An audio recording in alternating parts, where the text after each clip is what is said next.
Hey everyone, Words About Books is a poorly spoken podcast. I'm Nate. That's Ben. I am very happy today because last week we finished part 3 of Dune. It was our third podcast. So that means we're done with Dune forever. And I have to admit, I've been avoiding all your texts this week, Ben. So I actually don't know what book we're reviewing this week. So what are we doing? We're reviewing. We're not reviewing. We're covering in depth. My bad. Yeah, that's true. Part 3 of Dune. But we did 3 podcasts already. But we only did 2 parts of Dune. And then after that, we can do Dune Messiah. And then after that, we can do Children of Dune. And then after that, we can do God Emperor of Dune. And then I think it's Heretics of Dune, and then Chapter House Dune, and then Brian Herbert found some of Frank Herbert's old notes, and he wrote the final conclusion to Dune, but that actually wound up being 2 books. So that's I think it's like Hunters of Dune and Sandworms of Dune. And then if we needed to answer some of our questions about how the weird feudal system came to be, we can begin with the prelude trilogy to Dune, which is House Atreides, House Harkonnen, and House Carino. That's 3 books, each better than the first, as I understand it. And I think there has also been like a Hall of Dune book, and probably a Stilgar of Dune book, and why not like a Chani of Dune book, and a Liet Kynes of Dune book, and a Dunes of Dune book about the Dunes. And Nate has he's killed himself. I'm seeing on the webcam he is dead now. So Words About Books is now a Dune podcast where I talk about Dune. We're going to have a lot of fun because the Dune movie's coming out, and I've been seeing just a ton of articles that I have a lot of opinions on. I'm here with my co-host, the Corpse of Nate. Corpse of Nate, what do you think about the article that said Paul should be non-binary? Well, Ben, I think it's pretty bad, and I am not very woke, because I'm Nate. That's a spot-on impression. I have no idea how much of that is going to stay in.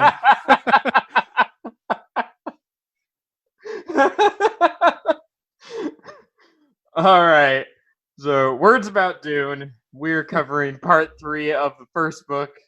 I actually would love a Liet Kynes of Dune book. Just 500 pages on that memorable character. Well, if you would, I don't know. I'm assuming based on your general attitude, which has been negative towards this book, that you did not read the appendices included with the book.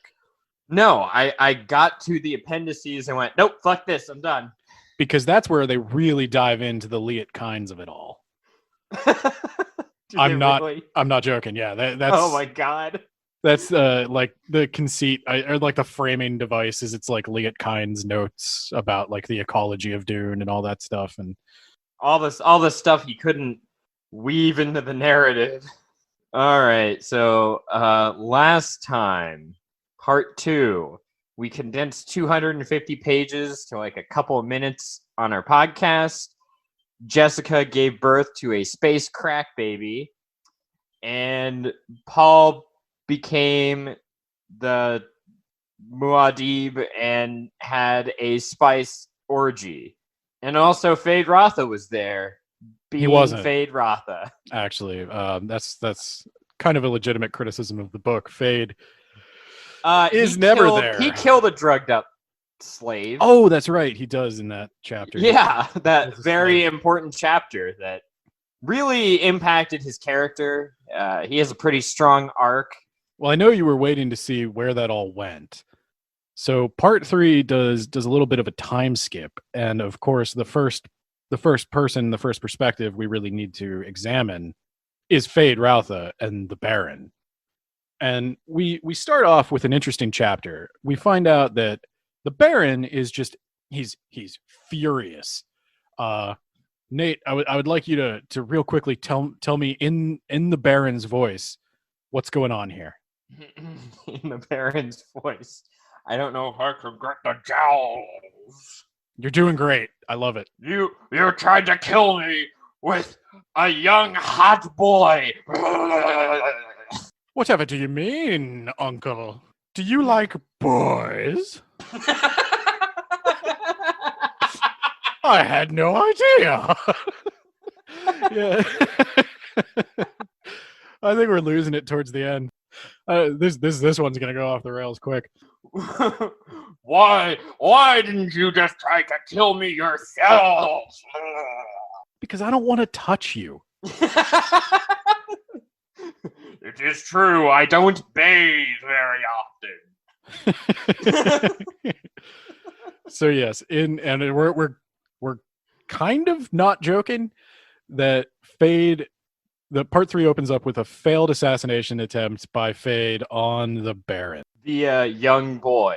Yes. So what Fade did was he took the Baron's next young boy that he was going to use, and he planted a needle in the boy's thigh because the Baron likes to grab thighs. And when he grabbed this thigh, that poison needle would have come out and killed the Baron. But fortunately, Baron was warned by none other than Thufir Hawat. And if you don't remember from the Fade chapter in part 2, Thufir was also the one who suggested that Fade frame the slave master for not adequately crippling the slave before their fight, which is the thing the Harkonnens do because they're just extra terrible. Thufir is kind of playing both ends against the middle here, and he's sort of pit Fade against the Baron, but then also tried to frame Fade. I'm not really sure what Thufir's plan was here. I was actually going to ask, what the hell is his point here? I think he's just being a dick. He intends to kill the Baron, though why he didn't just let this assassination attempt succeed, I have no idea. I guess he wants the Baron to know it was him who did it. And also buried in all of this, there's just this one like minor detail that comes out in this chapter. The Fremen have a new prophet, some guy called Muad'Dib, and he's really fucking shit up down on Arrakis. It's all that one guy's fault. Rabban? Yeah, that asshole who does nothing. He really doesn't do anything. Do you know who plays Rabban in the new Dune movie? Dwayne "The Rock" Johnson. Close. Wow. It's sugar. What's his name? Why am I forgetting? Dave Bautista. Wow. Yeah. Well, Rabban is called the Beast, so I guess that makes sense. He's legit scarier to me now. So we finally reunite with Paul, and Paul is deep in that spice haze. He is unable to tell past from future, unable to find his place within the prescient vision. He can't remember if the things he's thinking have already happened or if it's yet to happen. He's trying to figure out where exactly the present is in this whole story that he has now seen from beginning to end. And we learn a couple of things. Paul has had a son by Chani. Chani, Jessica, and Paul's sister are behind enemy lines. We also learn that Paul and Jessica have been training the Fremen in their weirding way, their Bene Gesserit martial arts. And as a result, Paul now has a pretty dedicated elite fighting force capable of just tearing the emperors apart. Paul has also, with his ability to see the future, with his weirding way of fighting, he's becoming kind of a messiah for the Fremen. He fits into a lot of their prophecies, and he's really leaned in to his prescient powers as a form of like godly, all-knowing, fatherly guidance. And the Fremen look to him as divine. Jessica does not agree with that. She really does not like the way that Paul is encouraging the indoctrination of the Fremen and encouraging this buildup of the religion around him. She thinks it's dangerous. She thinks it can get out of hand pretty quickly. Yeah, this is the lady who, in the previous chapter, or I guess in the previous part, she decided that she needed to become their reverend mother, and she turned her child into a space crack baby in order to get that done. But Paul is going too far. The Bene Gesserit have a long history of doing this, and they kind of know what they're doing. And the Bene Gesserit have, with the exception of the Bene Gesserit that have integrated themselves into the Fremen society, they have really tried to keep themselves from being the object of worship. That is a rule they don't break. They sowed religious and spiritual beliefs across the galaxy, right? But they to benefit them. To benefit them, but they never make themselves the focus of that. You don't worship the Bene Gesserit. You worship God. And the Bene Gesserit just tell you about God. It's not out of any, sense of propriety or humility. The Bene Gesserit have learned from their long history and from their knowledge of their past lives that it doesn't work. If you make yourself the focus of the religion, you make yourself the target of the religion in the end. So they're very careful not to cross that line. And again, it's out of survival instinct, self-preservation, not out of the goodness of their heart or any sense of humility or anything like that. I kind of have a problem with these. They think they know what's best for everyone. They're eugenicists, and they try to insert themselves into every facet of society and culture everywhere they go. I'm kind of ready to sign up. I was on the opposite end of that. I was like, people got a plan. They know what they're doing. I could go for some of those space martial arts. Oh, Paul and his worm. What? You were just talking about how Jessica disagrees with everything Paul has done. Oh. Even though it's kind of her fault. And then, yeah, we got to move on to Paul becoming a full Fremen. I thought you wanted to talk about it because you thought it was pretty cool. It is fucking cool. Okay. One of the things Fremen do is they ride the worm. And that's not a metaphor for some kind of drug use. Definitely a metaphor. It's not. It's a very surfer culture in the 60s. It's very literal. It's not like chasing the dragon. It's very literal riding of the worm. And this is Paul's final challenge. All Fremen can do it. Could also be sexual innuendo. There's a system of hooks and a few devices to summon the worm. And once you summon the worm, you get your hooks between the worm's rings, and then you prop it open, and the worm doesn't like that, so it rolls over. And then you just go to town on it. And then you stand on top of the worm and you ride it across the desert, and it's really cool.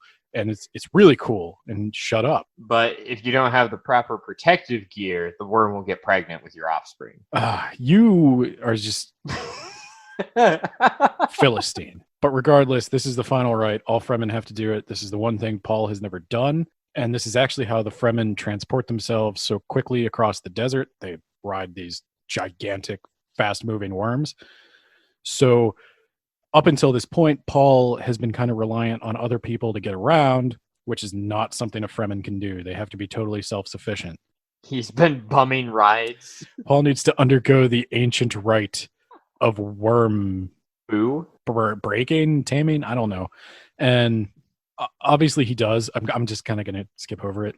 He's an all-knowing... Are you, for real? He manages to successfully ride this worm? He doesn't die at the beginning of part 3? Yeah, Paul, as an all-knowing, omniscient, superpowered, tactical space ninja, kind of obviously he was going to ride the worm without... he can do anything he wants. It's like the worm can't go back underground if its mouth is open. Is that what it was? So the worm has very sensitive inner tissues, and when you pry apart the segments, those inner tissues are exposed to the sand, which irritates them. And so do you think if a worm in the movie eats Dave Bautista, he'll just do what he did in Guardians 2 and kill it from the inside? No, because I'm going to get into a little sandworm biology here for you. Oh God, I opened up a can of worms. The worm is kind of an oxygen furnace, so there's an inferno. Like, it is million degrees oven inside that worm, and the worm shoots oxygen, pure oxygen out. What the fuck? Yeah, that's where all the oxygen on the planet comes from. It comes from the worms. The worms produce heat with all the friction from moving through the sand, and they expel oxygen. And so the internal temperature of a worm is actually quite hot. All right. Well, that's been our discussion on worm biology and Arrakis ecology. If you want to know more, you can read the index. Don't do that. In the appendix 1, the ecology of Dune, we can get into a little bit of, well, actually, I forgot. Yeah, not only is Liet Kynes in this, but his father, Pardot Kynes, is mentioned. Pardot Kynes married a Fremen woman who gave birth. So let's check back in with Aaliyah at the Siege. She's kind of weird, right? So she's 2, but she has like the entire racial memory. Well, the only the woman's side. So she has all these thoughts and ideas, and she was basically born like an adult in a child's body or a baby's body. All right, I'm not letting you talk about it. This is too important to let you talk about. So yes, as we mentioned in part 2, Alia has total access to the ancestral memories of her genetic line. Basically, she has memories from every point in human history, all the way back to the very beginning. And one interesting thing I wish they would have gotten into in Dune is, like, at what point does that cut off? Like, can you remember all the way down through, like, the evolutionary line? Like, when is there a clear demarcation of humanity?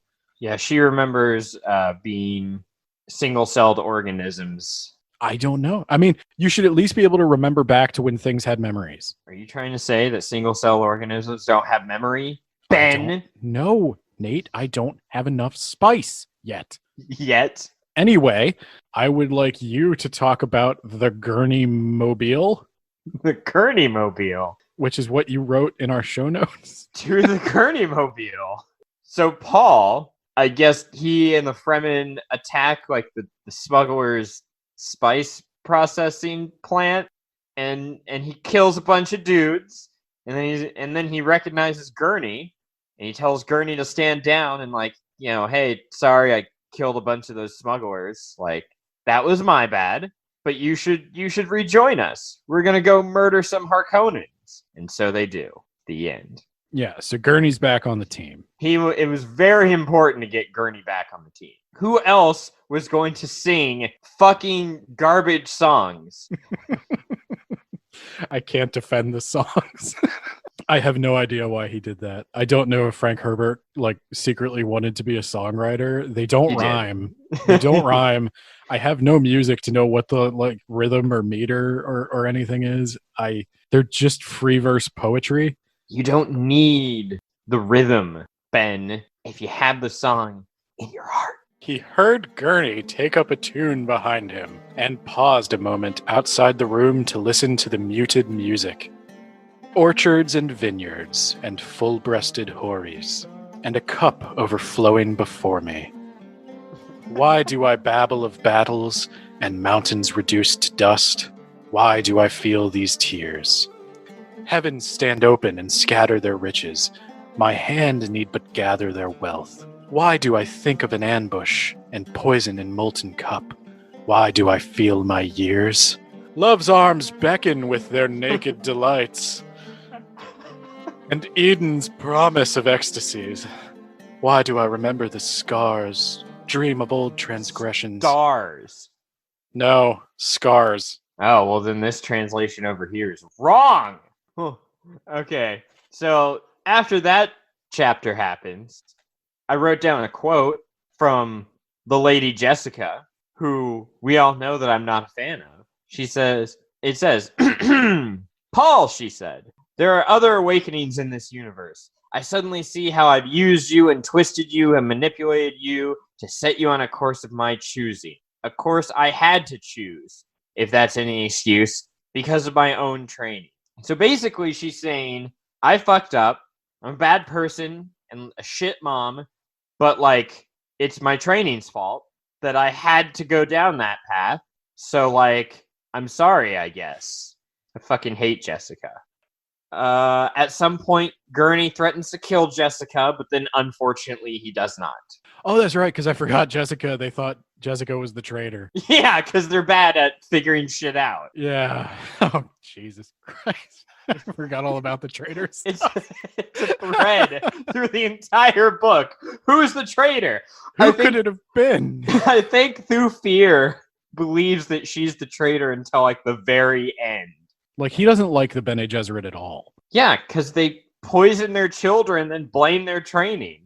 No, actually, they don't. That was just Jessica. Well, because I have no we will reference. Find out that you're I not have no supposed other to reference do that. You outside have of this reference. book. It's in this book. You're ignoring the text, sir. You're so angry. I thought, this was a book club. I thought we all read the book, but I guess some of us didn't read the book. Some of us hit a brick wall at about page 600 and they just had to skim to get to the end. You son of a bitch. So I guess this will be news to Nate, but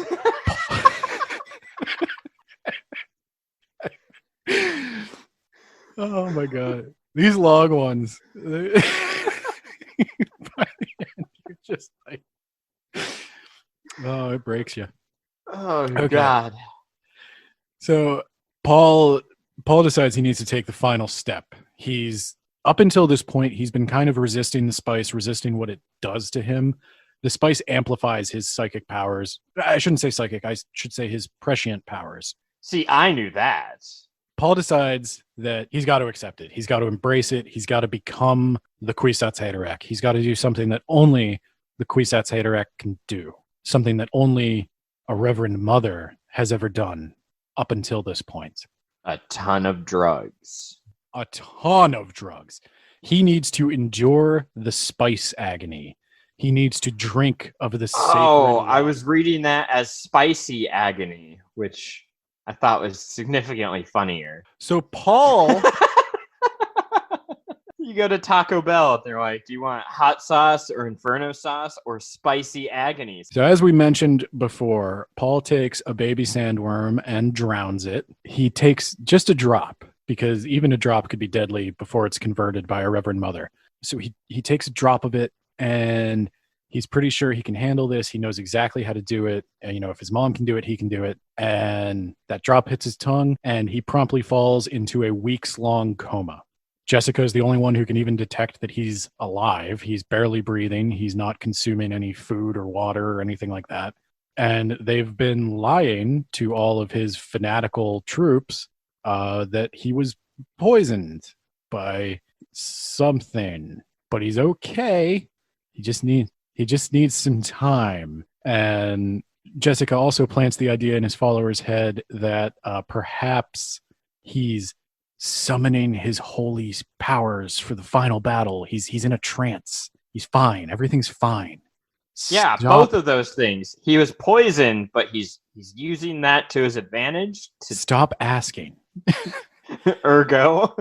So Jessica summons Chani to try to help revive Paul, because Chani is a full-fledged Sayadina herself now. She's not a Reverend Mother, but she's a Sayadina.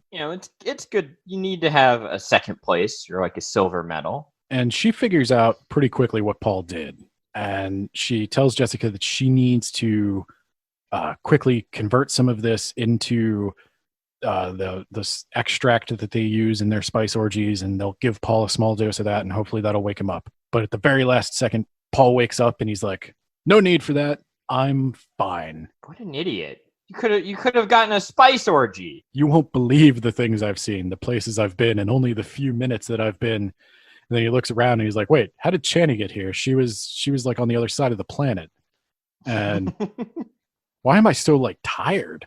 How long have I been out? They're like, you've been out for 3 weeks. The entire empire you've built almost fell apart. It was very stressful. Why did you do that?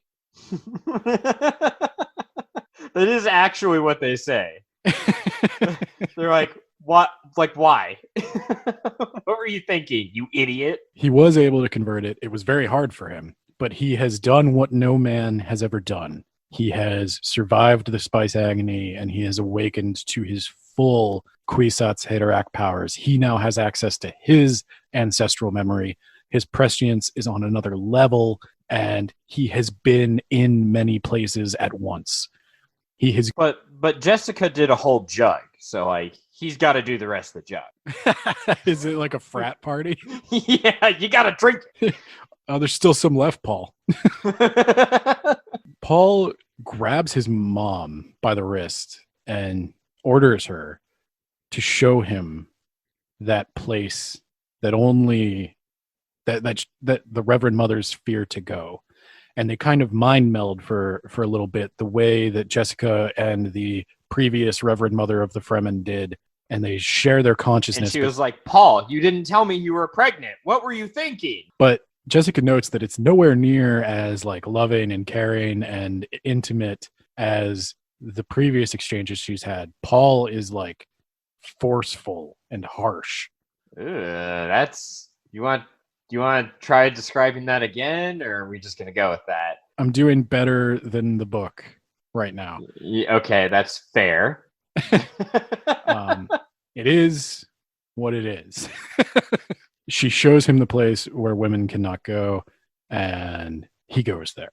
And he comes back and he describes it as there's an ancient force, and there's an ancient force that takes, which men are well acquainted with and comfortable with, and there is an ancient force that gives, which women are acquainted with and comfortable with. But when either sees the opposite, they can't handle it. But he, as the Kwisatz Haderach, can handle it. But part of Paul's awakening has come with a pretty complete knowledge, not just of a little bit of the past and future, but a total knowledge of the present. And Paul has seen that they are, in fact, surrounded. The guild has spaceships all around the planet, with every major house, as well as the Emperor and the Harkonnens, and 5 legions of Sardaukar. Paul took a deep breath and said, Mother, you must change a quantity of the water for us.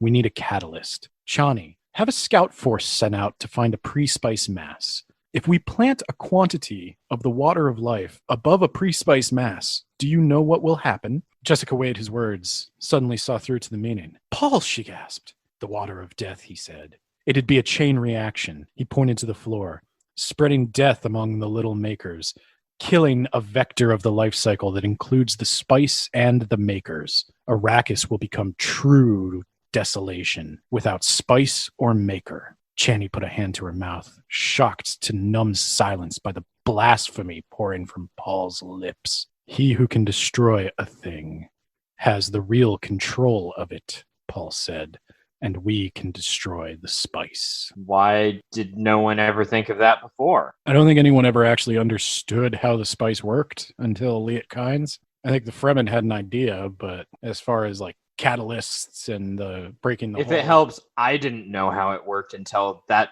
very moment when I read that in the book. I'm like, oh, what a great plan, I guess. I don't think there's any way to know that putting the water of life on a pre-spice mass will kill the makers.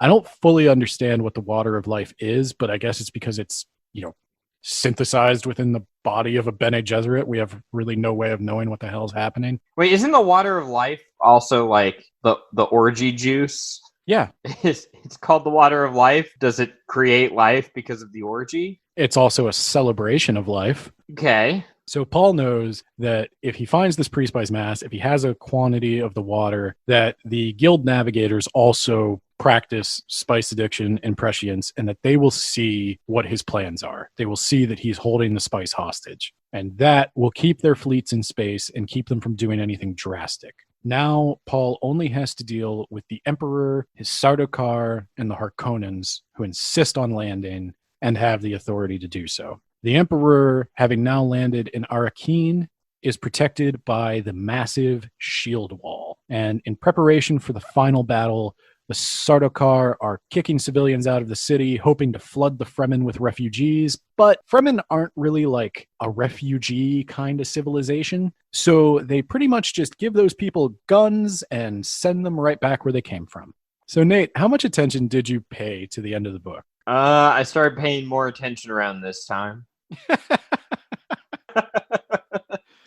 Would you? I think the best way we can handle this scene is I will play both the Emperor and Alia, and you can be the Baron. Oh, perfect. I'm gonna start jiggling. Okay, good. Are you properly jiggled? I am so jiggled. All right, Baron. Hey, I'm the Emperor.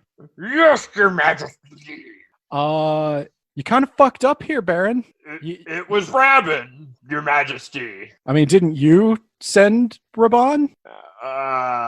Define send.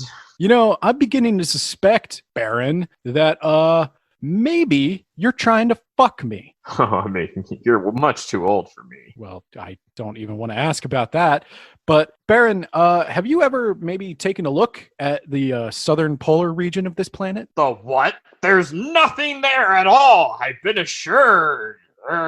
Haven't you heard the reports that it's green? Like it's showing up green on all the satellite scans? Like there's a bunch of green stuff down there on this planet where there's not supposed to be any green stuff? I'll have to get back to you on that one. And I suppose you don't know who this child is? He doesn't know me. I'm just a kid. Blah, blah, blah. I'm creepy as shit. Wrong gender. I don't even... Reverend Mother? What the fuck does he mean? You do not want to know. We find out that while the Baron's getting grilled by the Emperor has briefly suspected that perhaps the Baron was planning to raise a Fremen army and conquer the Empire, which the Baron's like, I never even thought about that. No one could possibly have such an amazing plan, Your Majesty. And I'm supposed to believe you don't know who this small child is. I don't normally remember the lady, so. I really wish that's what they would have written. When they bring in a small child, confront the Baron with it, he's like, is it my birthday? The Emperor's really having a difficult time believing that the Baron has no idea that the Fremen have this huge army and that Duke Leto's children are alive. And Duke Leto's children are alive? You expect me to believe... excuse me, Emperor. Yeah, it's me, Reverend Gaius Helen Mohiam. Hi. Yeah, I'm back. No, he really is that stupid. He's telling the truth. He has no idea what's going on here. Just thought you'd like to know. That's right. He doesn't know me. Shut up. Kill it. Kill it now. So the Reverend Mother does not like Alia. She is an abomination, Nate. Yeah, I was right. She's an abomination. But you were wrong. You were wrong because she says that the mother should have known better than to create such an abomination. I actually have shut up. I'm going to read the way you should have. Where's my notes? I think I actually did highlight that. I think I probably put a note next to it saying everyone thinks the Lady Jessica is a fuck up, which makes me feel good because everyone agrees with me. Yeah, Alia is somehow in the Reverend Mother's other memories. When she calls up the previous lives that have contributed to her own and the other Reverend Mothers who have given their memories to her, she sees Alia standing there and she doesn't know how that's possible. And I don't know how. Is that weird? Like you're thinking about an old memory and there's just like a creepy girl in all of them staring at you? Sounds like a horror movie. Paul and Alia do this thing. Well, Paul does it mostly, where in the next book, Paul will kind of do something knowing that Alia will see it with her prescience. And they don't actually have telepathy, but they can leave each other little prescient messages by arranging for possible futures to happen. It's complicated. Well, that's what I was going to bring up. No one can seem to realize that they're not talking about reading minds. Like the Emperor keeps going like, well, can you read my mind then? She's like, that's not what this is. Well, you should read my mind, little girl. She's like, I can't. Like, that's not how this works. Well, if you could read my mind, you would realize that I'm going to use you as a hostage to get Paul. It's like, I don't know. Like, I've explained to you like 4 times in the last page. Like, I can't read your mind. Fucking crazy asshole. I don't know. I'm starting to break down now. Got him. Finally. I'm running out. We're in the home stretch. Help me, Nate. Tell me what happens next. Okay. Paul's son has been killed. The Baron is just the most incompetent dipshit ever. The Emperor's like, all right, well, even though you keep telling me that you can't read my mind, you should read my thoughts. And guess what? Those thoughts are, have your brother come up here, and I guess I'm going to kill him in exchange for you. I don't know what my plan is. And Aaliyah's like, no, that's dumb. And then Paul is like, okay, here's the plan. Now that this storm is coming, everyone sets their sights before the storm arrives. Are they using lasers? Yes. Because, okay, good. I thought so. All right. And then he's going to blow open the shield with use of atomics. Yeah, Paul is going to straight up nuke the shield wall. Yes. So they do that. They nuke the shield wall. As the storm rolls in, the storm is used for cover. They shoot down the Emperor's ship. The Emperor's like, oh shit, like they are using the storm as a cover. Baron, you were right, because the Baron suggested that. And he's like, all right, we need to like get the fuck out of here. Oh god, we've been shot down, quickly. Baron, grab the little girl. The Baron's like, fuck, all right, I guess I can pretend it's a boy. He's like, come here. And she stabs him because they didn't search her for any poison needles. And she's like, I just gommed aboard you, motherfucker. And she calls him grandfather. He's like, grandfather, what do you... Oh, God, I'm dying! And he stops jiggling, and he falls out of his chair. And I guess he just, like, melts through the floor. Like, he turns into acid and dissipates. What the fuck do you think he is? Why do you have such a hard time just imagining a fat guy? Because this is so much better. Like, is he still naked in your fantasies? Yes. And then that leads to a really long final chapter, which is the final showdown. So this all happens really quick in terms of like page length. Yes. They basically skip Paul conquering the Emperor. Yeah, they go straight to, and now they're being let in as captives. Like he nukes the shield wall. They start invading Arakeen, and then Paul wins. Like the events that take place from Alia killing the Baron to Paul having his final conference with the Emperor and all them, it's just like basically skipped over. So are they going to do that? Are they going to do that in the movie? No. Like there's going to be like 20 minutes of just like sand dunes and Paul getting his equipment. And then at the end of the movie, there's an atomic bomb that goes off and they're like, go get him. And then it just hard cuts to, we won. Absolutely not. The reason I spaced out there for a second and I had to go back and look something up is because I needed to make sure this actually happened in the book. And I wasn't just getting confused from the 1984 movie. Actually, they blow up the shield wall and they do ride sandworms in. Yes. That is a much bigger deal in the movie than it is in the book. Yeah, because the book doesn't seem to care about it. There's like, and the day was saved. Paul has his troops ride in sandworms, and the sandworms are basically impervious to all laser fire or gunfire or anything. So they've got these tanks that can't be destroyed, and Fremen just leaping off of them and taking out Sardaukar right and left. And imagine all that happening and how cool that would be, because that's not in the book. Yeah. Well, time to go read or watch the 1984 movie. All right, I'm looking at a picture of, it's just the two of them holding like the saddle ropes, but there's no worm underneath. They're them. called reins. What the fuck is wrong with you? Saddle ropes? Hey, it's been a long day. So Nate, please take it home. All right, so Aaliyah. We don't see this, but apparently her role as a child is to go around and kill wounded troops that didn't quite get killed properly the first time and mark their bodies to be drained of all of its water. Metal as fuck. Jesus Christ. I loved that. And then we have Paul meeting the Emperor's entourage, including Phaedratha, Thufir, and Count Fenring. Why are you fuck Count Fenring? No, the princess. No, he's very important. The Princess Irulin is there. Oh yeah, we haven't even mentioned her, have we? She writes little tiny blurbs from the future at the beginning of each chapter. Paul is talking with the Gurnmaster. Gurnmaster Halleck. Shit. You know what we forgot? What? Paul is not the leader of the Fremen at the beginning of part 3. And so he comes up with a way to not kill Stilgar in exchange for becoming leader. I didn't forget this. I just didn't do it.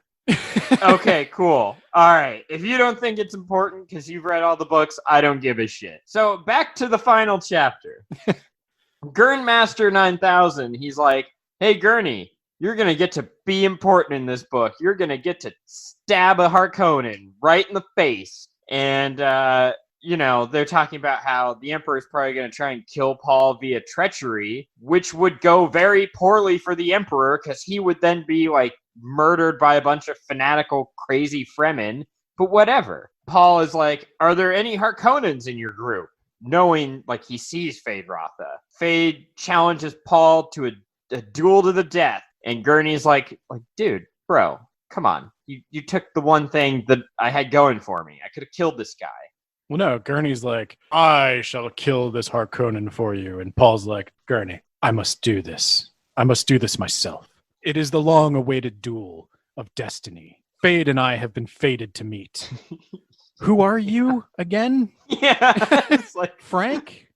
What? I wonder if the idea was initially Phade was going to have his own arc and he and Paul were going to develop along the same lines but in divergent paths, and then they were going to meet, but that didn't happen. No, Phade is a mistake. Phade is an editing error.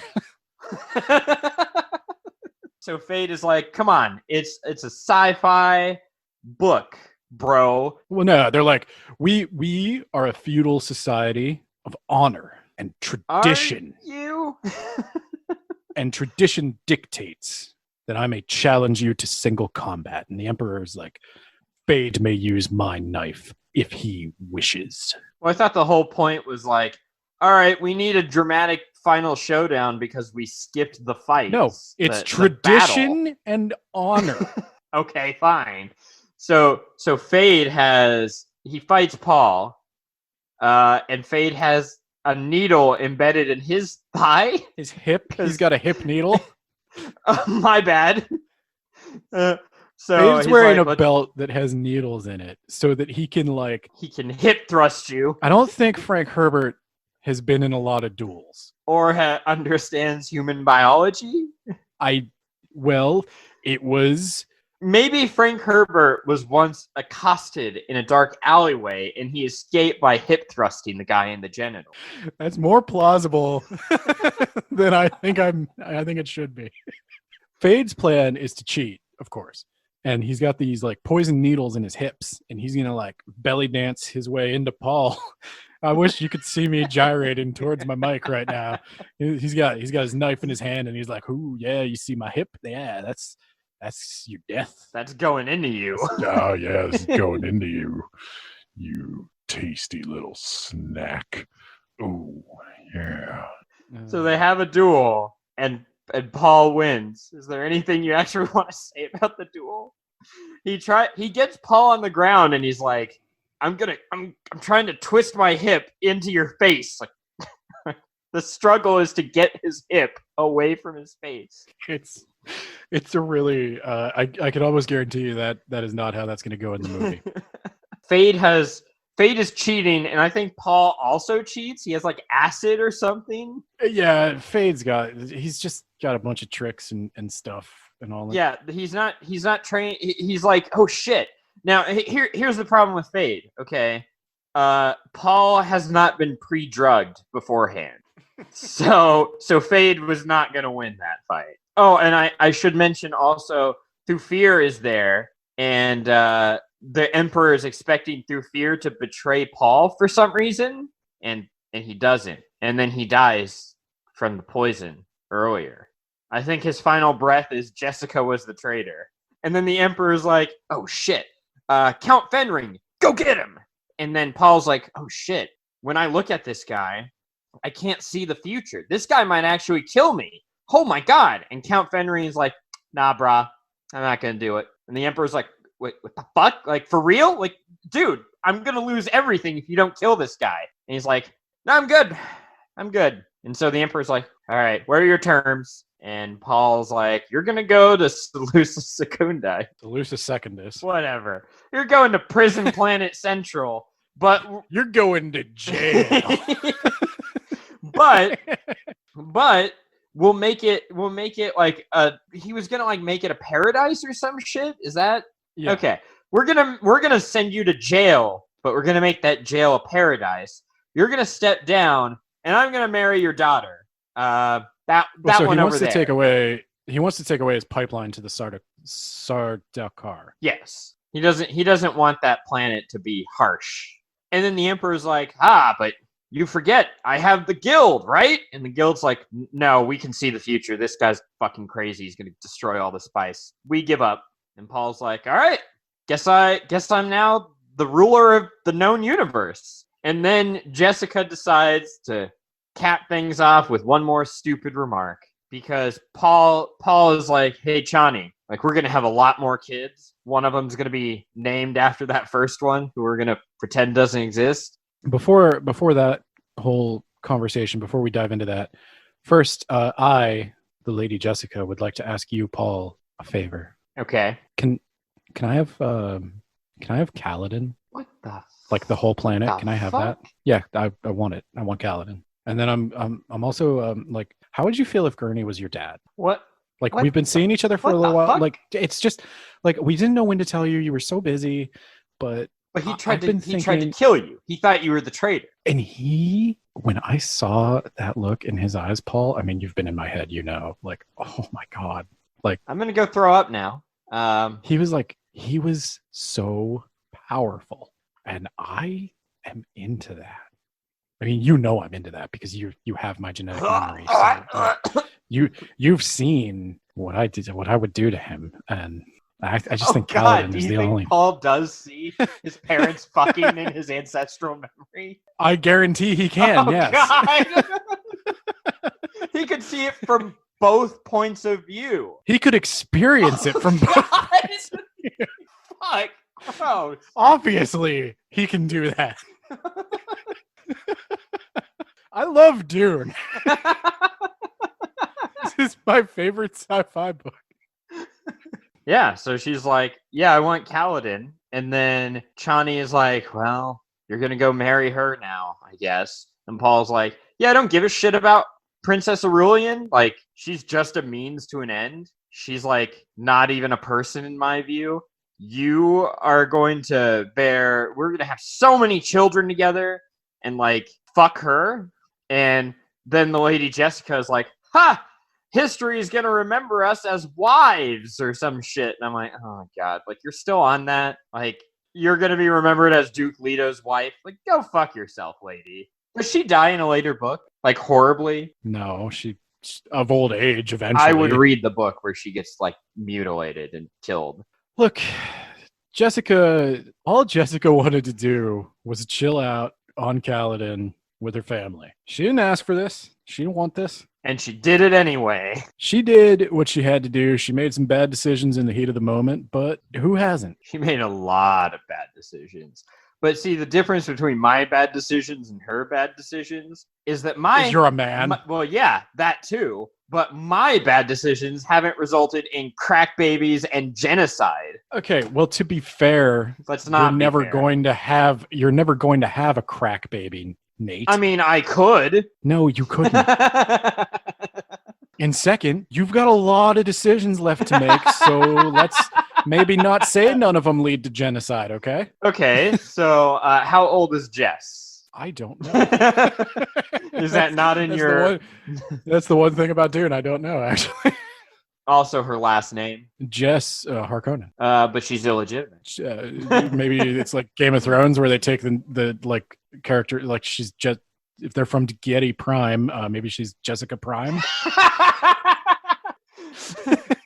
That'd be pretty good. She was probably prior to becoming Leto's concubine, she was probably referred to as Jessica Nearest in Bene Gesserit records, as opposed to Jessica Mohayim or Jessica Harkonnen, which was top secret information, and she was not named this. Oh my god, are you reading this from something? Yeah, I am. It's a Dune fandom wiki. Oh, yeah. All right, so what'd you think of the book, Ben? I fucking love Dune. You're not going to talk me out of it, even though okay. Yeah, final thought. Dune is a flawed book. It is it makes a lot of mistakes that we see in a lot of authors, like first books. It's too long. There were too many things that he didn't really know how to fit in that he couldn't let go of. There's a lot that gets retconned in later books, but I love the Dune series. If you didn't read the rest of the series, I don't think you'd like it as much as I do. There's definitely a lot it lacks and a lot it has too much of, but it's still got so many interesting ideas that are really unique to Dune. And even today, I don't think there's a lot of other sci-fi fantasy that explores some of the political and psychedelic and all of that stuff of Dune. It's just a really ambitious project that I love for what it is. But I will acknowledge there are flaws. All right. You ready for my final thoughts? Yes, I'm ready for your final thoughts. All right. So I've spent the last 4 podcasts talking about how goddamn slow this book is and how long it is. And yeah, there's definitely flaws. But now I'm going to be nice to it. So I will say that I have to respect Frank Herbert because he had a vision. And even though a bunch of people told him, your story is too goddamn long, he was like, no, it all needs to be in there. I have a lot of respect for the book, even if I only liked maybe 25%. And I would be willing, given some time, to go over the next book in the series at some point. We'll make a spice addict of you yet. Oh, Jesus. Well, guys, I think that's probably as good a place as any to end it for now. This has been a marathon recording session, and we are both totally drained from it.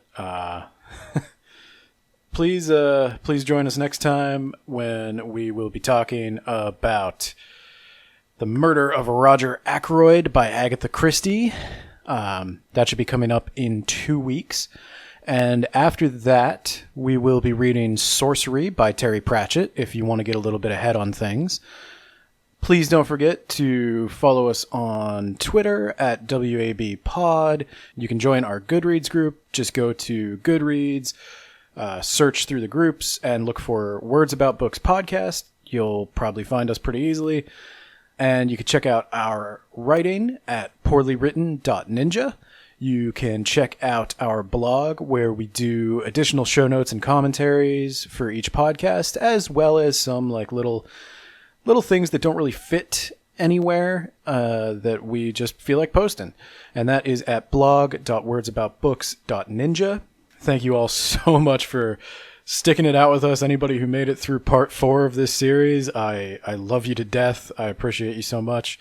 After this, I'm going to be playing an extra long outtakes section.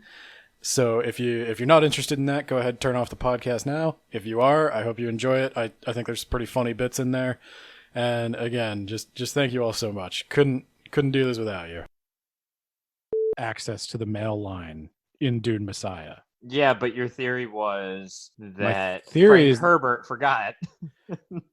Okay. I told you never to mention that in public.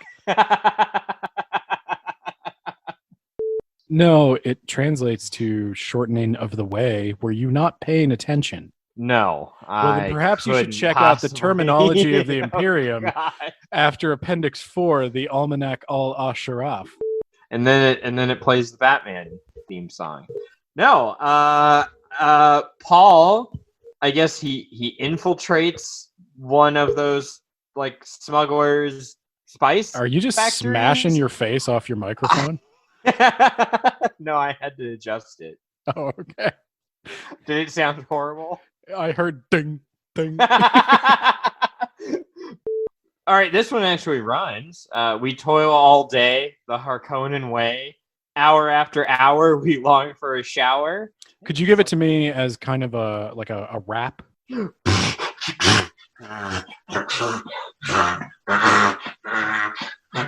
No, I can't. They have a gun that you say Muad'Dib into.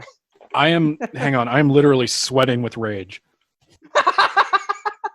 My little rubber bandy thing on my microphone came off. That sounds ghetto as fuck.